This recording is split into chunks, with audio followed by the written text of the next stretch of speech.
Welcome to our next instalment of our Security Middle East Magazine webinars. My name is Daniel Norman, and today I'm joined by Roly Stride, who is a Regional Director of the Middle East at Darktrace.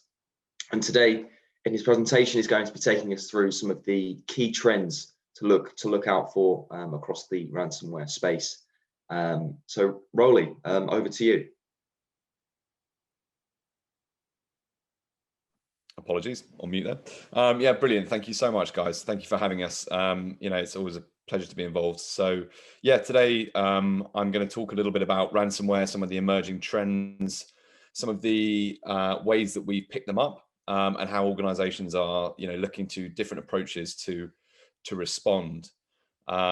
So if we could possibly share the presentation, that would be perfect. Yeah, perfect.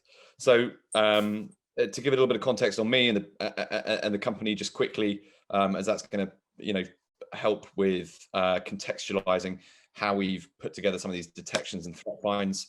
I work for Darktrace. On the next slide, you can just quickly see a little bit of background about the company. But in terms of what we do and contextualizing the kind of threat finds that we're going to talk about a little bit later, we are an AI company who look to apply our mathematics in the field of cybersecurity. So we look at behavioral modeling, we look at identifying abnormal behaviors rather than sort of predefinitions in the security space. So, as you can see on the screen, what that's helped us to do since 2013 is build up a multi-billion-dollar business with this very, very new approach to cybersecurity, including autonomous response, which is one of the emerging areas which is really helping organizations combat trends like ransomware. So jumping onto the next slide.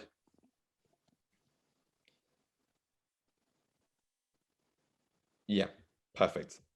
So, one of the things that we come up against a lot is the speed of the threat landscape is changing. I think a really key thing to start with here is this quote from Forrester, which really puts things into perspective. So this new era of offensive AI leverages various forms of machine learning to supercharge cyber attacks, resulting in unpredictable, contextualized, speedier and stealthier assaults that can cripple unprotected organizations. Now for us, and also Forrester as well, as you can see from that, and other analyst organizations, this is very much the direction of travel that we believe the threat landscape is going in, leveraging machine learning, advanced techniques, and AI to multiply the success and damage that these attacks are having in customer environments. So obviously this disruption and brought about by the global pandemic that we're all living through additionally has meant that a lot of organizations have gone through what in their roadmaps was probably multi-year digital transformations in the space of about a year.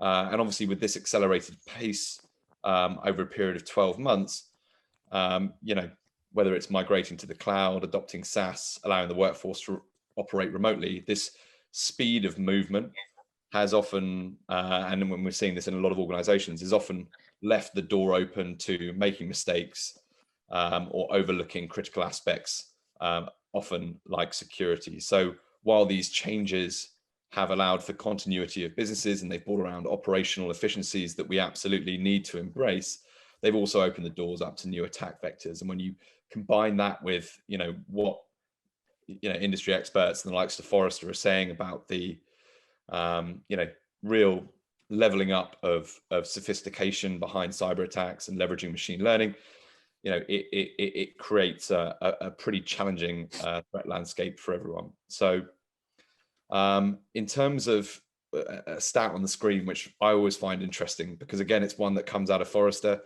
but I think potentially that's a lowball number. Around 86% of industry professionals believe that AI-powered attacks will become mainstream. Certainly a lot of the people that I talk to, in fact, almost all of the people that I talk to, are starting to see aspects of machine learning leveraged in attacks directed at their organizations or their nations. And we're going to come on to some of those examples in a little minute. Economic espionage as well is something that, in terms of the threat landscape, we don't hear so much about, but it's happening. We're talking more at the sort of nation state level now. We still live in a geopolitical roller coaster of a world, especially when you look at the sort of the Middle East as a region. And nations especially are just getting better at what they're doing, honing their skills.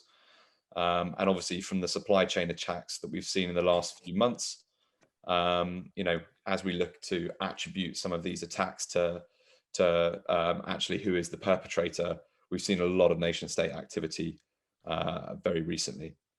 So yeah, this is in terms of this threat landscape. Obviously, it comes as no surprise that with the pandemic, rapid digital transformation, it's left the doors open, as we mentioned.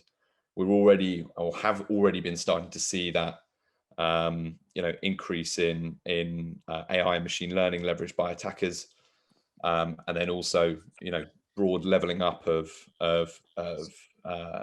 hacking groups as well as nation states is kind of what we're battling against as a security community. So on the next slide, we're going to look at some of the trends of ransomware that we're seeing emerging. I'm going to look at some specific case studies of this a little bit later on. So one of the really interesting ones for us is double threat ransomware.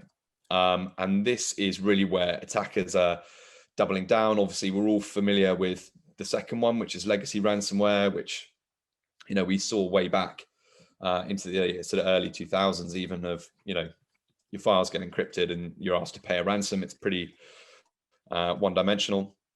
Double threat ransomware, we're seeing much more now, where attackers are looking to steal and exfiltrate data as additional leverage to get that ransom paid. Obviously, if they've got their hands on your information, it puts you in a very, very vulnerable position.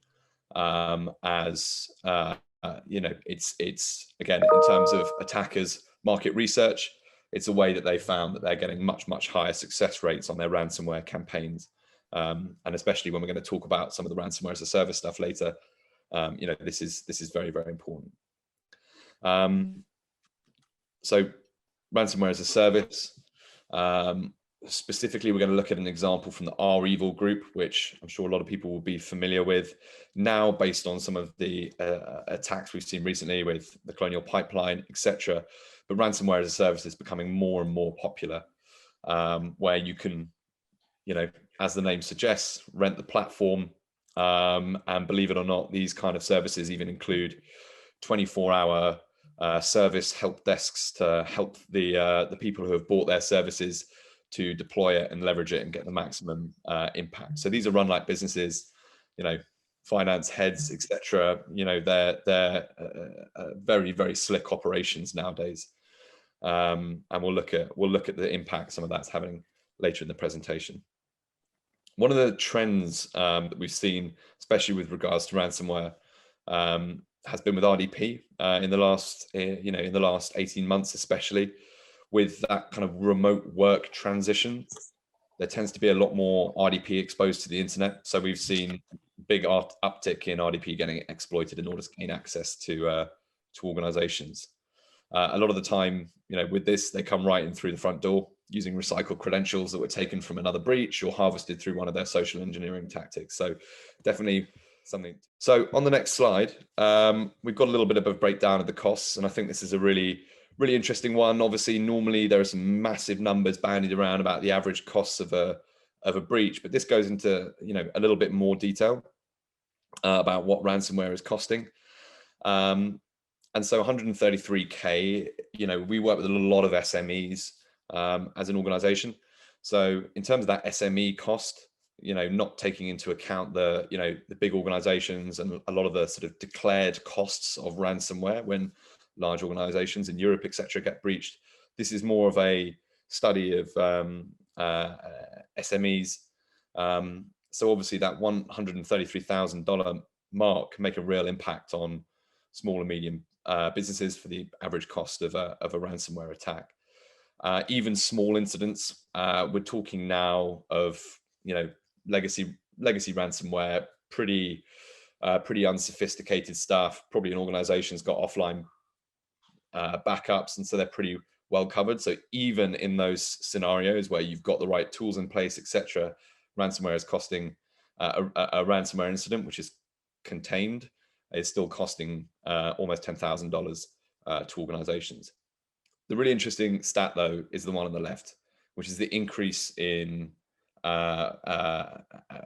average increase in ransomware payment in Q4. And that's a number that we expect to keep rising because of the relative success of the attacks that we've seen in the last, well, actually, especially in the last 12 months, and the ransomware as a service, etc. So as they become more successful and yield greater returns for the attackers, we're seeing that cost go up and up. On the next slide, we're going to talk a little bit about the immune system approach. Apologies. Yeah, that's the one. We're going to talk a little bit about the immune system approach, as it's really interesting in terms of tackling these emerging trends. So obviously, what we're going to talk about later as well, with a couple of case studies, is some zero-day attacks. But obviously, when you've got increasing success of ransomware attacks, increasing returns that these attackers are seeing and nation states are seeing, the more new and novel and sophisticated attacks that are getting out there, that number is only increasing and only set to increase as well. So obviously, the way that we're talking about today about combating these and how to respond to ransomware, and also respond to the early stages, obviously, is the ideal in terms of today's security environment. One of the things that we always talk about is, the best position that any organization can be in really is early detection and response, rather than some idea of keeping 100% of attacks out. It's more about early detection and response. And so what we advocate as an organization is what we call the immune system approach. So obviously, as I mentioned, security in 2021, you've got to be able to deal with the unpredictable. So have to deal with how the world is, not how it should be. So embracing AI for organizations now very much is not so much a nice to have, but is essential in terms of safeguarding digital security in the future. So this immune system approach that we talk about is essentially creating an understanding of what's normal for an environment. So like your human immune system, you're not born knowing what viruses are out there in the future. We have these immune systems which are able to pick up and identify early changes in an environment and respond to them and kick them out. So that's really what we look at in terms of leveraging AI in the cybersecurity space. Thankfully, AI is really good at dealing with uncertainties, and it can constantly recalculate. So it enables us to approach security without this view of looking at historic attacks, looking over our shoulder. And instead, what we can do is leverage AI to learn the digital DNA of a business, so that when we see these emerging changes in behavior, and we're going to look at some of what those early indicators look like a little bit later, but when we see those early changes, those early anomalies or changes in behavior, the AI can automatically, within these environments, detect and surgically respond. So this autonomous response is something that we're going to look at very shortly, but essentially it can generate proportionate attacks, because if you're a human immune system, if within an environment your goal is to identify what's an anomalous connection or anomalous behavior, in terms of the proportionate response, you can choose to just isolate and stop that specific behavior. So again, all of this is in mind that with ransomware especially, the idea is to shut you out of your business, to disrupt you. So if we're looking at a response, we want to make sure that a proportionate response allows business continuity and allows the users who might be affected to continue with their day-to-day operations. So on the next slide, we're looking at autonomous response. And this is really key because, to put this in greater context, with this immune system, again, this immune system approach, let's say ransomware does get into an environment.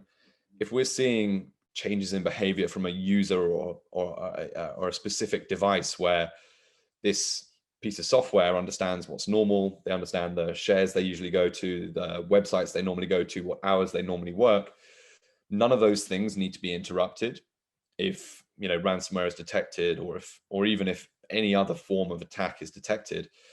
The ability of an AI to step in and isolate just what it knows to be anomalous is going to be really, really key, with especially large digital environments as well, to allow business continuity while still maintaining security. It also goes without saying that AI response rates and detection and response rates massively outstrip humans. There's no way that humans can respond in the same speed and scale that that a machine can. So really, especially when we're talking about ransomware, fast-moving, sophisticated attacks where the attackers are very, very motivated with financial gain, the ability to have machine-driven response is going to be really key for the future in terms of fighting back against these trends. On the next slide is something really interesting that we've put together as a business, which is training an AI for investigation as well. So rather than just saying this is anomalous, we block it. Human security teams need to have time brought back for them. We work with thousands and thousands of organizations, and there's not a single security team that we speak to who's well-resourced, have additional time on their hands to dive into things that interest them, or fix a thing which is low down on the list, which is needed to be being looked at for ages. So we've looked at how we can additionally use AI to augment human security teams and build a cyber AI analyst, as we call it, which we've created over 4 years R&D training on our own analysts to see how people, again, we've done this with supervised learning, how our analysts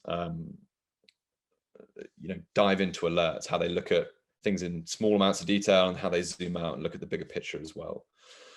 This is particularly relevant because we're going to look at what some of those insights look like in some of these case studies that we're going to jump into on the next slide. So yeah, exactly. Perfect. Thank you.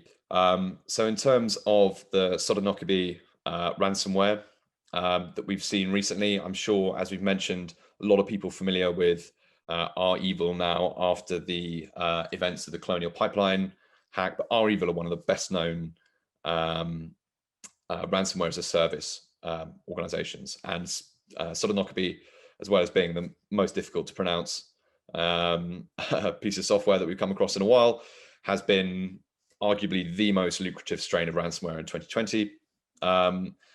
So created by REvil, as you mentioned, REvil have claimed that over $100 million in profits this year alone from this strain of ransomware.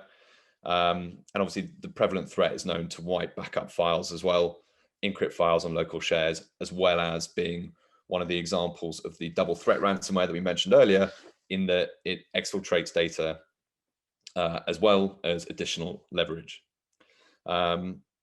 So again, exfiltration before encryption is a technique that's being increasingly used by profit-seeking cyber criminals. The intention then is to threaten to leak the stolen data of a target organization, etc. Sodinokibi is a piece of software, also makes very heavy use of code obfuscation and encryption techniques to evade signature-based detection and antivirus tools. Again, why it's been so successful, but we're going to look at some example of how Darktrace's AI recently detected Sodinokibi targeting a retail organization in the US. So prior to this year, the company operated primarily face-to-face in physical stores, but have conducted the majority of their business in the digital realm since the onset of the pandemic. Our cyber AI analyst, when we saw this behavior, again, we were deployed after the initial infection, but our cyber AI analyst, which we're going to look at in a sec, automatically detected and launched a full investigation into the incident in real time as the attack was unfolding. So the technology provided summary reports of the entire incident, blow by blow, which we're going to look at after the next slide. Perfect. So in terms of the scope of an attack, bear in mind here that we're talking about incidents that we picked up and so that we can comment on as an organization. The initial compromise, we didn't see the initial attack vector, but in terms of what happened here with the cyber AI analyst, it automatically triggered a full investigation to the full scope of the attack. So here you can see the attack lifecycle from when we were installed as a technology. So we're going to talk about these events. This happened during a free trial of a customer, so hence why we don't have eyes on the initial threat vector. We deployed, and then with our immune system, AI analyst, and Antigena, we were able to, even passively, and in the absence of any kind of automatic interference, we were able to pick up on each one of these events in the attack lifecycle. So the attack began when the credentials of a highly privileged member of the retail organization was compromised, something that we see an awful lot with initial compromise of admin credentials. And Darktrace's AI then detected the attacker logging into the domain controller via SMB, and then began writing suspicious files and then deleting batch scripts and log files in the root directory to clear their attacks. So, again, trying to make it more and more difficult for organizations to detect, and then also making it more difficult from a forensic perspective afterwards. So what happened then was the domain controller then made connections to several rare external endpoints, and Darktrace witnessed a 28 MB upload that was likely exfiltration of internal reconnaissance data. 4 days later, again, each one of these aspects were being detected and alerted upon. We obviously work in a lot of secure environments, so these were being alerted by the system, but obviously in a free trial period, there's some times when organizations aren't checking the user interface. So this was we saw these initial behaviors, and it was 4 days later that the attacker continued and connected to the same endpoint. So this was likely a staged download for the C2, which was then initiated via connections on port 443 later that same day. So a week on from the initial C2 connection, there was then an SQL server that was detected engaging in network scanning as the attacker sought to move laterally in search of sensitive and valuable data. Over the course of the 2-week period, which formed 2 weeks of their proof of concept, over those 2 weeks, Darktrace witnessed, in addition to what we've seen above, unusual internal RDP connections using admin creds, before that data was uploaded to multiple cloud storage endpoints, as well as an SSH server. In terms of the deployment of the ransomware, it was PSExec that was used to deploy that, and obviously resulting in encryption of the files. And also, obviously, at that point, the organization also had a large proportion of that data taken from them, and would be used as additional leverage as well. On the next slide, we've got a picture of what the AI analyst looks like. This is really key for us in terms of understanding how we can use and leverage artificial intelligence as a security community to lift our people out of the detail, to get AI to do the heavy lifting for us. It's obviously the sort of mission statement of artificial intelligence, to do more with the resources that we have. So bear in mind that everything that you're seeing on the screen, again, this is a screenshot from our user interface from a 0-day ransomware. This is from the Sodinokibi, and you can see each one of the different unusual behaviors that were observed, and everything that you're seeing has been generated by the AI, including the summary, etc., human readable explanation of the behavior. So in terms of what we're looking at here, between September 21st and October 12th, the cyber AI analyst created 15 incidents that form part of the same story. So investigating dozens of point detections and creating a coherent attack narrative. So this attacker slipped under the radar by using a range, slipped under the radar of traditional tools deployed by the retail organization. However, despite the threat dwelling in the retail organization's digital environment for over a month, and the attack is using local tools to blend into regular traffic, what we often hear referred to as living off the fat of the land. From Darktrace's perspective, these actions were noisy in comparison to the organization's normal pattern of life, as we refer to it, which set off a series of alerts and again triggered these investigations. So the cyber AI analyst was able to autonomously investigate nearly every attack phase of the ransomware. And the great thing again about AI is that this technology works around the clock. It doesn't require training or time off. It doesn't need a break for lunch. It can often reduce hours or days of incident response in just minutes.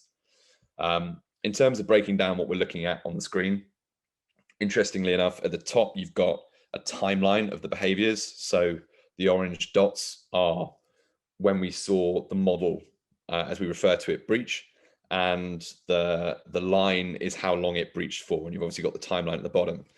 So you can see that this starts with the unusual data transfer, unusual repeated connections, etc. And so you can see all how this is mapped out and how, from a security perspective, having the opportunity to leverage AI to do this level of heavy lifting and work for your security team is really how we see the future of responding to the likes of Sodinokibi Ransomware. So on the next slide, and the one after that, in fact, we're going to talk about LeChiffre Ransomware. So again, in one recent customer environment, we were able to stop a previously unknown zero-day ransomware, which has since been named as the LeChiffre Ransomware. So even when we were deployed in this example, and we'll look at it in a second, over a fraction of the digital estate, our autonomous response capability was able to respond to a never seen before ransomware strain before it could do any damage. And this is really, again, really key in terms of looking at how to respond to ransomware.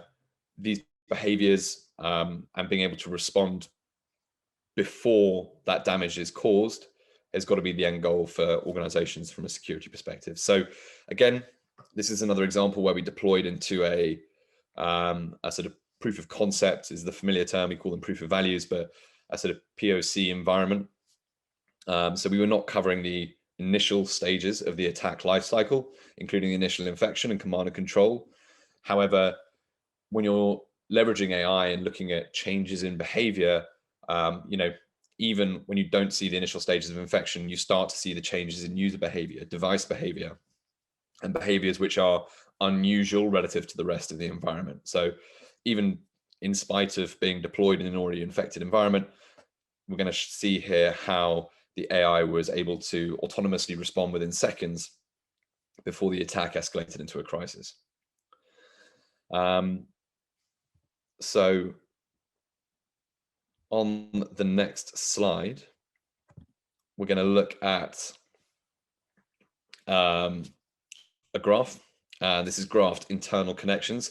For me, this really sums up, why AI is very, very effective in this space. Obviously, it's about understanding huge amounts of data and understanding what's normal for each device, and the fact that, while 30 internal connections, as you can see plotted on the left-hand side, might be unusual for this device, it might not be usual for others. So this makes it look very, very simple. But obviously the data processing required to do this on a large scale is very, very tough. But what we're looking at here is internal connections, and each one of these dots is a model breach. The lighter the dot, the sort of less unusual. You can kind of think about this as like a heat map. So those darker red colors, which are highlighted by or which have been named specific models within Darktrace, these are the most unusual. And you can see on the right-hand side, Antigena is our autonomous response capability, and that's where the AI has stepped in and taken an action to isolate the behavior. you can obviously see very, as clear as day along the bottom, what regular patterns of connectivity and connections look like from this device. We're talking 3 to 4 internal connections within a certain time period. And then late in the day on the 28th, you can see, a bit of a spike, and that's slightly unusual for these guys. But, when you can see on the 30th at sort of midday, that big spike in internal connectivity, how that even when you don't know what the ransomware looks like, or you don't know whatever this malicious piece of software or whatever this attack is, even if it's not ransomware, most organizations are looking at historic data, historic attack patterns, what does that look like, trying to predict what an attack looks like. By looking at behavior and understanding behavior, you can see here clear as day that it's very obvious to a system like ours that, this is highly unusual behavior. And so the AI response can, with confidence, step in and isolate those unusual connections and contain the attack without any kind of human intervention. It doesn't matter if that's 1 o'clock in the morning, the AI is able to step in, take action, and even if it is 1 in the morning, those connections and unusual behavior is being repeatedly blocked until the security team are in the next day.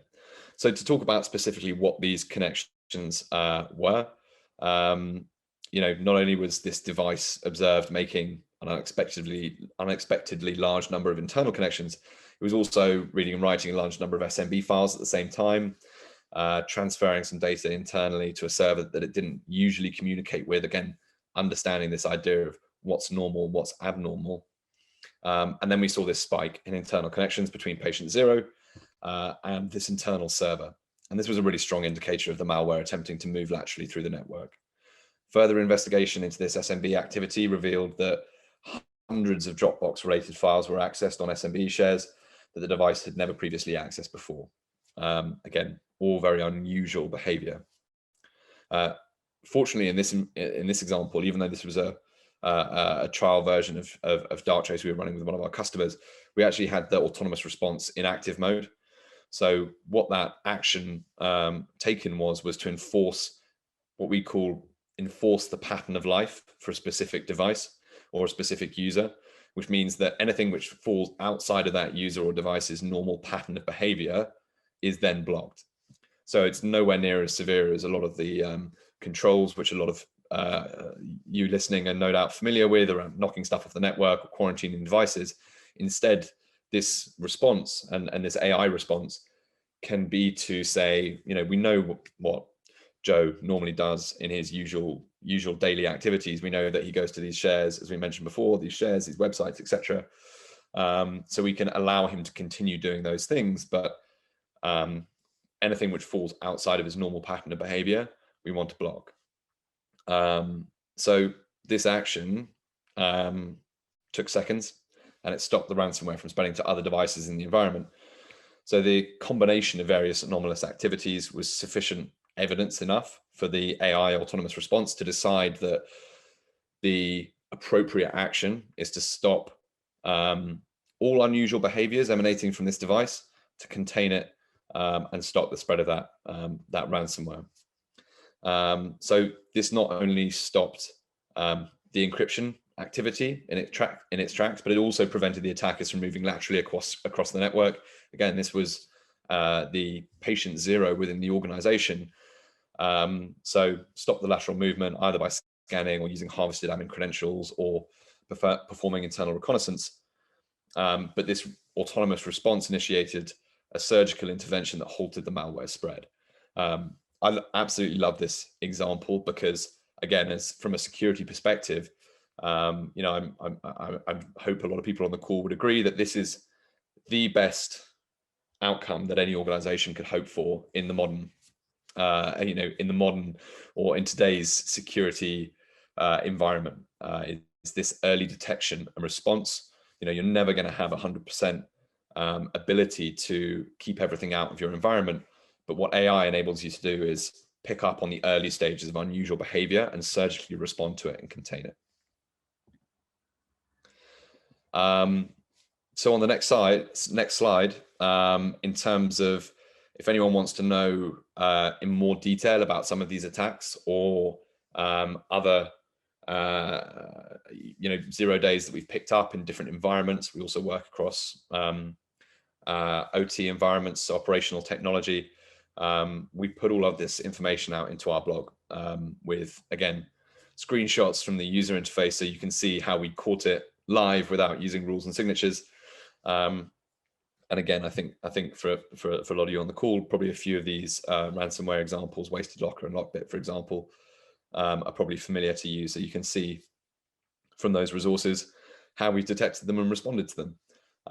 So in terms of the presentation, I hope that's been a bit informative on terms of some of the trends that we've seen emerging, how ransomware gangs are increasingly running their business models more and more like exactly that, like businesses, and how they're guaranteeing ROI for their customers by things like double threat ransomware, doing that data exfiltration as a part of the process to increase the success of their attacks, which enables them to command higher prices in the market. So yeah, and then also obviously how artificial intelligence enables us to respond to this trend of fast-moving, stealthy, and just in terms of volume as well, ever-increasing trend of ransomware that we're seeing in the market. So yeah, that's in terms of the presentation, etc. That's me done. That's our wonderful McLaren that we sponsor. If there are any F1 fans out there, always love to see that. And yeah, we're opening up the floor to questions. So very, very, very happy to answer any questions that anyone's got. And hopefully we can shed some light on it. Thanks, Roly. Thank you very much for that presentation. Very insightful to some of the detect and respond elements of cybersecurity, and especially the key trend and topic of ransomware. It's not going away. It's getting significantly worse. So yes, such an important topic at the moment. Anyone has a question, please do feel free to add it to the Q&A box at the bottom of the Zoom screen. But I've got a couple myself that I'd like to ask here. Just going back to the detect respond element, are there any kind of layers of protection that we can kind of add to the IT infrastructure that you would recommend to prevent ransomware from getting in the first place? What are your kind of thoughts? Yeah. I mean, look, of course, perimeter security is absolutely essential.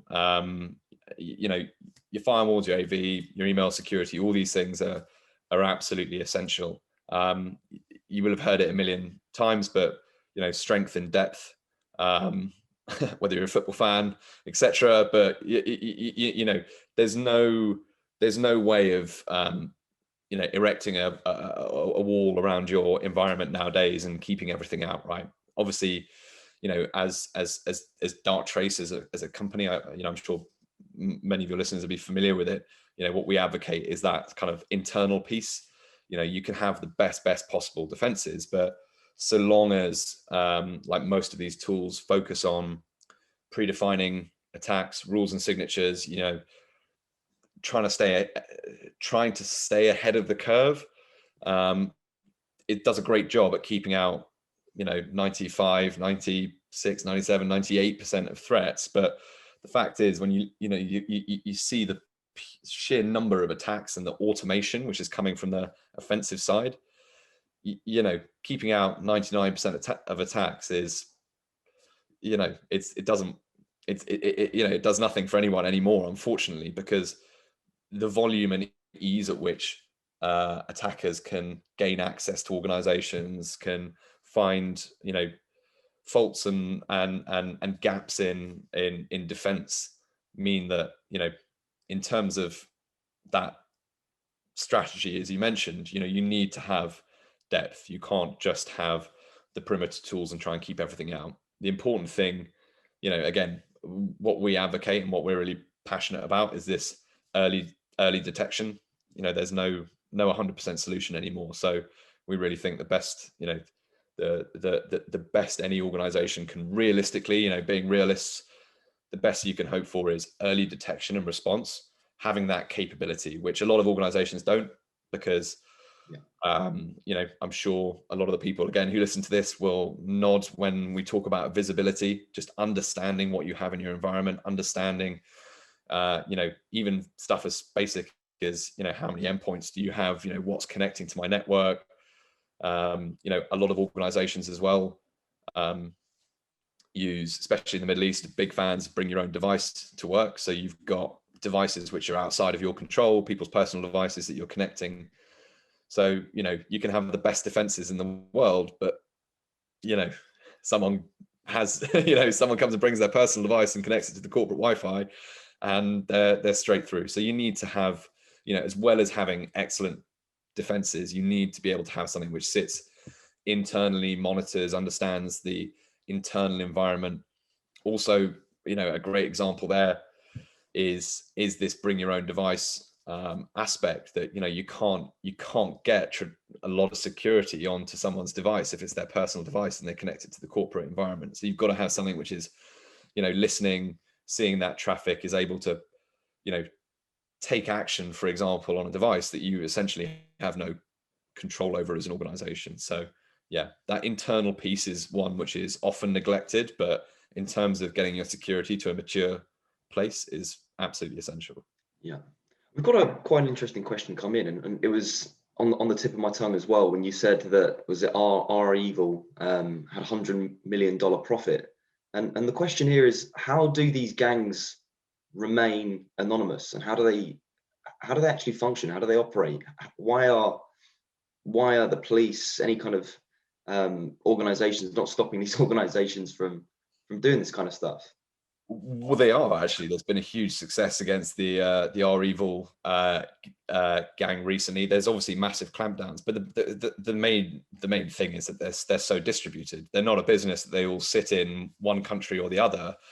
They've got people spread all over the world who have never met, who are very, very good at covering their tracks. We've got these great tools like the dark web, which was created by the government and the armed forces for precisely these reasons, to make it almost impossible to track. So yeah, there are huge intelligence operations going on, and they are mostly that, but with cryptocurrencies and the dark web, those things are pretty difficult to track. But more than anything is, how do you take down something which is quite so distributed? It requires cooperation from international intelligence organizations and police forces, etc., which, again, from a realistic point of view, we don't see that level of international cooperation on many fronts a lot at the moment. So yeah, it's very, very, very difficult for companies, organizations, etc., for police forces to combat this. Yeah, absolutely. Got a couple of questions around kind of the time it takes to, say, if someone invested in Darktrace today, how long would it take to implement the kind of software or tools that you're using in the organization? How long does it take for Darktrace to kind of understand what good behavior looks like, what the anomalies are, start to finish? What's the kind of user life cycle? Yeah, it's a really interesting question. Obviously, with AI, it has to learn, right? It's all about data, all about that understanding. So when we, for example, when we run our trials, we drop it in and we leave it for 7 days to learn, because 7 days, a working week, is pretty good to be able to detect or not detect, to get visibility over the vast majority of activities that a business is doing. But there are things which happen once a month, once a quarter. You might have someone who's on leave for 2 weeks and they come back after 2 weeks, and you're picking up that behavior from scratch. So we say that after a month, it's probably about 90% settled. We've seen most of the AI and machine learning has seen the majority of the traffic that we would expect to see during that normal life cycle. But the key thing is really that it's about an ongoing process. That's where artificial intelligence is so good, and especially relative to a lot of other security tools in the market, which require constant updating, tuning. The fact is that what AI can do is just keep receiving that data and keep learning, improving, changing and adapting as a business grows. As I mentioned, things like bring your own device. As soon as new things get connected, depending on where you're taking that traffic from, if you've got a good data capture point, you can just pick up and grab new things as they get connected to the network. Even stuff like M&A activity. Apologies for that. Even stuff like M&A activity, where you're taking on whole new departments, or buying a team, or buying a new business.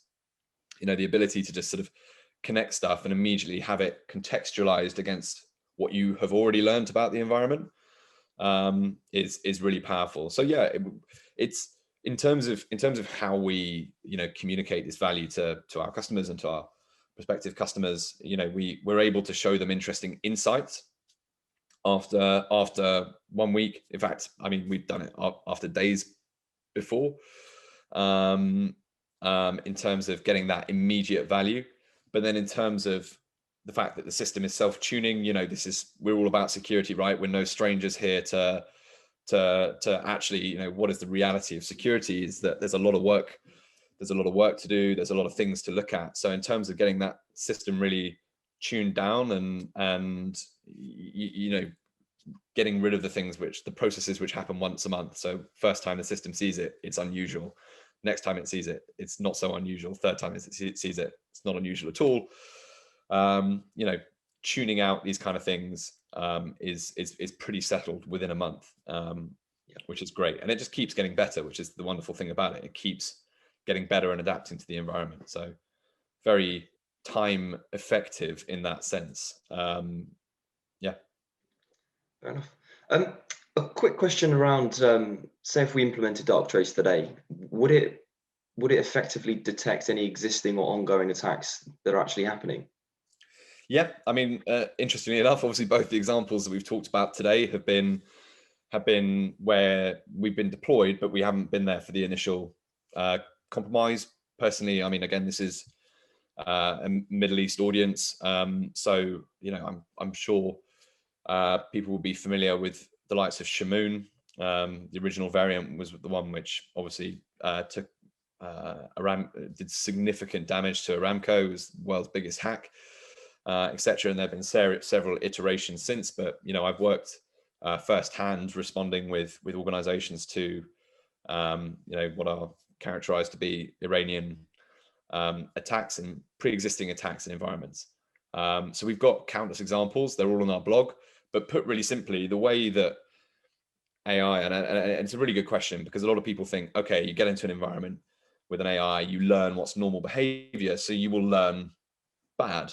But that's not the way that it works, mostly because of the way that we use clustering techniques. If anyone's familiar with things like k-means clustering in terms of mathematics, what we're looking at is not just your behavior, Daniel, for example, in isolation and learning what's normal for you. We're also understanding how you behave in the context of your business. So again, the example that I use, which will probably put this into better context, is the AI, for example, will learn who your HR department is, who your finance department is, who your IT department is. It's never going to label them or anything like that. But what I mean is, you've got groups within your organization who work similar hours, go to similar shares, access similar websites during their lunch break. Maybe it's, maybe all your finance guys go to the Financial Times, or they go and check their stock portfolios or whatever during the, during their lunch break. But what I mean is, sectors of our organizations behave similarly.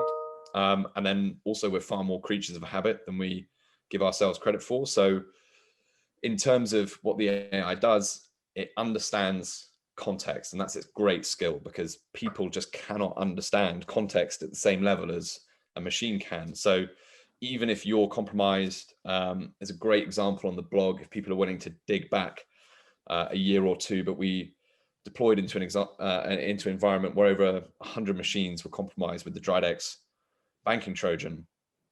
And what we're able to see is, a pre-existing infection. If you think about how much of the traffic generated by an infection relative to what's normally generated by that machine, it's still a relatively small amount. So if that machine is then behaving similar to other machines in the environment, then that contextualizes this strain of unusual behavior, which might be usual for that machine, but in terms of the context of its peers, is still unusual. So that's how we work with pre-existing infections in customer environments. And to be honest, we find, we had our latest stats the other day, and I think it was serious, cause for serious concern in over 75% of our POC deployments. That's not always malicious software, for example, but in terms of, again, what we're looking at in terms of behavior and anomaly detection, behaviors that people don't want to see or shouldn't be happening in an environment,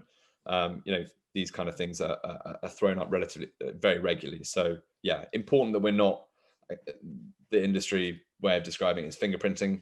We're not just dropping in for a week saying this is our baseline, assuming everything's good and secure, and then anything that's a deviation from that 1 week, 2 week, 1 month baseline is some way malicious. Instead, we're contextualizing, we're looking at behavior in the context of your peer group, your sequentially larger peer groups, until we're comparing it against the network as a whole, in terms of that context. Yep. So yeah, that's how we work with pre-existing infections. Excellent. One kind of final question from me really is around corporate maturity. And in my mind's eye, I kind of think of AI and I think you have to be really mature as an organization to be implementing AI. Is that a fair assessment, or can any kind of organization across any industry use this stuff as part of their incident response framework? Yeah, definitely. And even sort of before the incident response side, I mean, stripping everything away, right? The whole sort of mission statement of AI is to augment humans, enable us to do more with the resources that we have. And I know exactly what you mean, because we deal with a lot of organizations who just assume that this is something that, they've got a whole bunch of things to do before they get to this stage. Yeah. But, we saw an example earlier, which you put up on the screen from the presentation of the AI analyst, for example, which is, if an unusual behavior happens, the AI can detect it. It can trigger an investigation with natural language processing. It can write a summary of the report, and not just write a summary of the behavior that it's seen, but it can also suggest a course of action and take an action to, prevent that behavior going any further. So really, in terms of like usability or who can access it, I mean, we've got a customer who's a slaughterhouse, is a meat processing company in the agricultural district in Kuwait. He's a one-man IT team, he manages to uses Darktrace as the backbone of his security because it does all the work for him. So I know what you mean. The idea, the perception is that it's very, it is very advanced, but in terms of who it's accessible to, what it enables organizations to do is, you can't afford a security specialist. That's a great example, right? Most organizations, security professionals cost an absolute bomb, and they're also in hugely high demand. So the reality of the situation is you might just be able to afford a security professional, but you're going to have them for a year. They're probably going to train themselves up a little bit more, and someone's going to pay them double and they're going to leave. So tools like, tools leveraging AI, which enable you to do that, the work of a security professional and give insights, take action without the need for someone to, a security professional to be like, yes, we know what this is, etc. You've got the AI understanding the behavior, understanding that it's very unusual for an environment. It's able to take action, quarantine the behavior, but allow business to continue, and present it all in a really intelligible way that even a sort of junior network admin will be able to take that, digest it. They've got all the time they need because the AI is also preventing that unusual behavior from happening or escalating, and they can take their time and respond. So yeah, it's thought of, or the perception can be that it's something way down the line, but in terms of how organizations get their security to a better place, it's always going to be cheaper than people. In terms of the ROI, for example, it's it's less expensive. It works 24/7. It's faster. You can do with AI what you can only hope, what you couldn't even achieve with 1,000 security analysts. So yeah, I would say it's very accessible, and we've got customers from meat processors to chocolate factories to every shape and size of organization that we work with, who are leveraging AI. So yeah, I mean, obviously biased, but I would encourage everyone to keep an open mind about it, regardless of the size of your team or your perceived maturity. Well, brilliant. I think we're pretty much out of time in terms of questions, but there's been a real kind of nice selection of questions come in, just talking through some of the options that organizations have, how it fits into the incident response framework. And yeah, thank you so much for your presentation today and taking us through what Darktrace has to offer. Someone in the chat has asked if we can get your commercial contact details and things like that, but I'm sure that you'll be able to reach out to all of the attendees after the call as well. So if anyone has any direct questions for Roly, yeah, please do add them to the chat, and I would assume that he'll reach out offline. Perfect. Well, look, thank you for joining me. No problem. And yeah, thank you to everyone on the line for attending. Please keep an eye out for some of the future Security Middle East magazine webinars, and please do explore the Darktrace website and contact Roly if you have any additional questions. But once again, thank you very much for your time today, and Roly, thank you for your presentation.